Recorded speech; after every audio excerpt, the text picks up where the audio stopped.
Mike from Soundoftristate in Folsom, Pennsylvania with part 2 of the 2024 Can-Am Ryker. We just got this thing completed, customer picked it up, he absolutely loved it, and he brought it right back, and he wants to do 2 10-inch subwoofers now. I'm double the distance I was when I first made the part 1 video. You can hear how much louder this thing is, how much clearer. What we did was 2 sets of JL speakers. One was the M6 6.5s in the front, along with an extra set of M6 tweeters, and then we did a set of 5 1/4 JL C2s in the rear, along with a 800 watt Rockford amplifier and a DSR1 processor.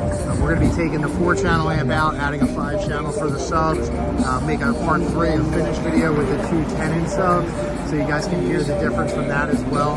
But like I said, I'm double the distance away from the first video. The first video was very muddy. This is insanely clear, obviously insanely loud, so I'm going to walk over once the car's give me a second here to do so. So you're going to hear how ridiculous this thing is as I get louder. So stay tuned for part 3. It'll be the final video. And again, as always, guys, if you need anything, please reach out. 610-328-03